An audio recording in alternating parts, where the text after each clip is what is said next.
Doctors आणि वैद्यकीय कर्मचाऱ्यांना संरक्षण द्या. आमदार सुधीरदादा गाडगीळ यांची मागणी. डॉक्टरांच्या आंदोलनाला पाठिंबा. राज्यातील सरकारी तसेच निमसरकारी इस्पितळातील डॉक्टर्स आणि त्यांच्या सहकारी वैद्यकीय कर्मचाऱ्यांना शासनाने तातडीने संपूर्ण संरक्षण द्यावे, अशी मागणी आमदार सुधीरदादा गाडगीळ यांनी केली आहे.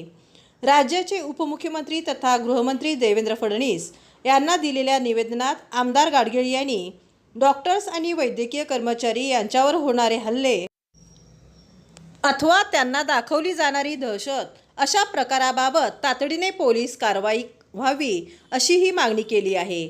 कोलकाता येथील शासकीय इस्पितळातील माणुसकीला काळिंबा फासणाऱ्या घटनेसंदर्भात आमदार गाडगीळ यांनी महाराष्ट्रातील सर्व खाजगी, सर्व सरकारी, निमसरकारी तसेच खाजगी इस्पितळातील डॉक्टर्स आणि वैद्यकीय कर्मचाऱ्यांच्या संरक्षणाची तसेच त्यांना दिलासा देण्याची मागणी केली आहे. कोलकाता येथे घडलेल्या प्रकारासारखा प्रकार राज्यात कुठेही होऊ नये म्हणून शासनाने दक्षता घ्यावी, अशी ही विनंती त्यांनी नामदार फडणवीस यांना केली आहे. कोलकाता येथील घटनेचा आमदार गाडगीळ यांनी तीव्र शब्दात निषेध व्यक्त केला असून डॉक्टरांच्या देशव्यापी आंदोलनास पूर्ण पाठिंबा दिला आहे. नामदार फडणवीस यांना दिलेल्या निवेदनात आमदार गाडगीळ यांनी म्हटले आहे की डॉक्टर्स आणि त्यांचे सहकारी वैद्यकीय कर्मचारी हे रुग्णसेवेमध्ये आपले जीवन व्यतीत करतात.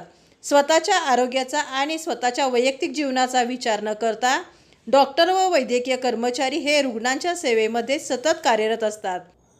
याचा प्रत्यय आपल्याला कोरोनासारख्या साथीच्या काळातही आणि अन्य वेळीही आला आहे. परंतु हे डॉक्टर्स आणि त्यांचे सहकारी कर्मचारी यांचे जीवनच अनेकदा धोक्यात येत असल्याचे दिसून येते. कोलकाता येथील गव्हर्नमेंट हॉस्पिटलमध्ये घडलेली घटना अत्यंत गंभीर, घृणास्पद आणि निषेधार्थ अशी आहे. त्या संदर्भात आता हायकोर्टाच्या निर्णयानुसार CBI चौकशी करत आहे. ही त्यातल्या त्यात दिलासा देणारी गोष्ट आहे.